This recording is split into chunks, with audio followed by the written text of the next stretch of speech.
So look, we got a lot of people to find, and we got to find them, and we're going to do it. But I'm telling you right now, it's going to be hard. So that's why, especially with the children, we're going to bring in some private sector organizations that work trafficking on their own. Bringing the private sector is going to be great, because I think every American citizen is sick over this issue. I think they're all going to volunteer to step in and do what they can do to help us. On a podcast that aired earlier this week, incoming border czar Tom Homan stated that he plans to use the private sector in Trump's mass deportation plan. But that's not all. Homan also stated that American citizens will be deputized to assist in the deportation operation.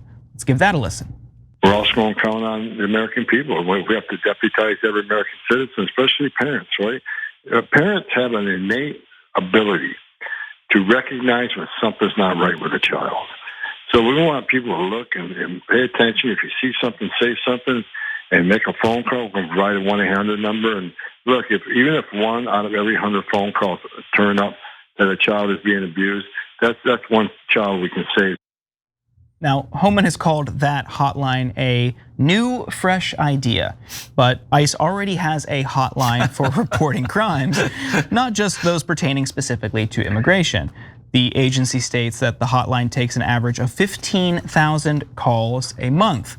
The Trump transition team did not answer an email asking for additional information about Homan's proposal or how his hotline would differ from what already exists. And there's more to Homan's plans. According to the New York Times, Homan says he already has met with technology executives about tools to find undocumented immigrants, like facial recognition software or license plate readers. He has threatened to arrest state and local leaders who try to block immigration and customs enforcement. And if ICE officers can't rely on local help, they will go into communities to find their targets, he has said. But while Homan is talking a big game in public, he's reportedly telling Republicans not to get their hopes up too high. Homan has privately told Republican lawmakers to temper their expectations for the incoming administration's initial deportation operation, citing limited resources, according to multiple sources involved in the conversations. Republicans are trying to massively cut government spending across the board, yet all parties involved acknowledge that increasing deportations will cost significantly more than what the government has currently allocated. Now, I want to also point out that in December, Sam Biddle with The Intercept reached out to dozens of tech, big data aggregator companies and asked them whether they would help the Trump administration in facilitating these mass deportation plans. And these are companies that include Google, Apple, IBM, Meta, Microsoft, X, and many, many more. Only one of those companies gave an explicit no. That's Azira. They are a location data broker who told The Intercept no. Azira has been expressly built to help business leaders make smart business decisions based on consumer behavior data. The company's solutions are not designed nor intended for use in law enforcement. Based on Azira's policies and practices around personal data protection, as well as clear restrictions around sensitive locations and applicable privacy regulations, Azira data is not lawfully permitted to be utilized in this scenario. It's the only one. But he's saying here, Michael, that he's talking to some of these tech leaders. Does that concern you at all? Of course it concerns me. It concerns me to a degree, because I know that all of these people who are concerned with the bottom line are going to realize that if they turn in all their workers, their production is going to go down, and how the hell are they going to get people to work for them for what they now would have to pay other types of workers? So I think that they're working against themselves, and when corporations find themselves working against themselves, they rarely participate historically. And so that is the cold comfort of all of this kind of Gestapo posturing by Tom Homan's Homeland Security Department. But yeah, it concerns me that so many of these companies that have the capability of doing that would not go on the record and say, no, we won't do it, because it means that what's in place there, and again, these are tech companies, And tech companies are why JD Vance is the vice president. So there are a lot of really big, easily connected dots here that show where bread's being buttered. And you're going to look at that. You're going to look at the inauguration. You're going to see Jeff Bezos sitting next to Mark Zuckerberg, sitting next to the CEO of Google, Pichai. I can't think of his name right now. Sitting next to Elon Musk. These are the people that are driving this kind of stuff, and they all seem to be on board. And yeah, that is a massive concern to me.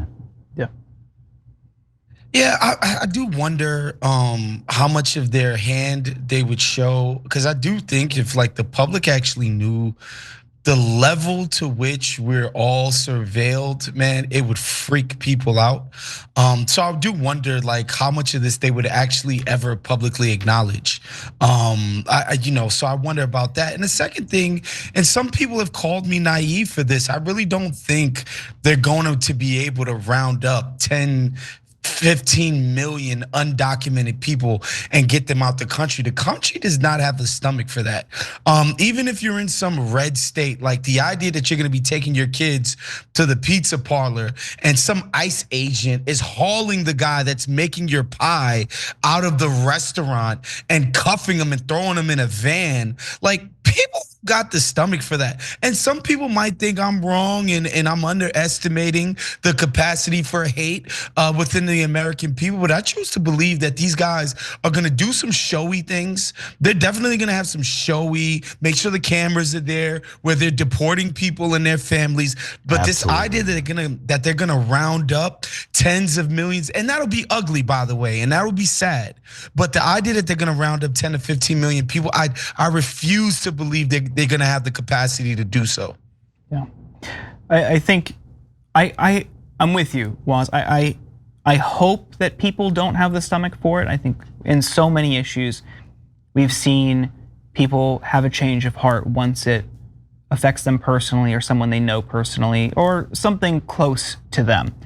And maybe it is scenarios like that. It's somebody who's beloved in their community who might not be documented, who is getting ripped away, or if they're not there in person, they see cell phone video of it from a bystander that circulates in their community. So I think things like that will be hopefully what causes people to sour on these plans, because right now it's abstract. It's what they think is people pouring over the border, and that's who they're gonna go after, or criminals. And I think when you have companies like Meta, X, also Verizon, AT&T, major telecommunications companies were in there, and Palantir, I mean, everything from license plate readers to facial recognition software, all of this data, I mean, it's almost impossible to scrub your data. All of these ways that they can zero in on people all over the country, hypothetically, when you start plucking these people out of their communities after they have roots there, they're posing no harm, they just don't have documents, they're contributing to their community. I hope that there are enough people who would be understandably and rightfully upset by that public opinion on this plan, if you want to call it that. It does seem like he's overstating what he plans to do. I hope there's enough people that sour on it, because this is just, it feels wrong. It feels antithetical to what this country should be about. If they're not posing a threat, they're not committing crimes, they're just working. Come on, who cares? Leave them alone. Agreed. Well put. No, but truly, I mean, that's the bottom line here. That's the bottom line, and it will take, I think confidence and optimism that Waz is talking about is real. Like, I think that when people see this, it's going to sicken a lot of people too. Yeah. We've got just a little bit more time. We can get into a couple comments before we wrap.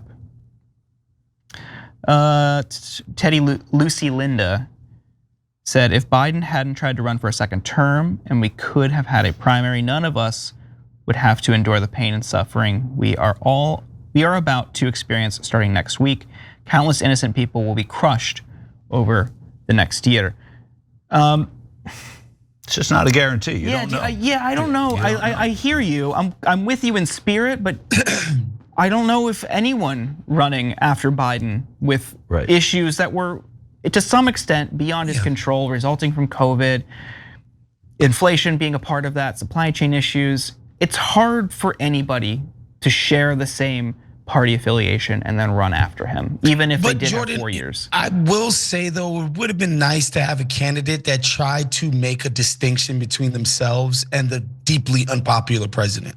Sure. It would have been nice to see somebody actually try.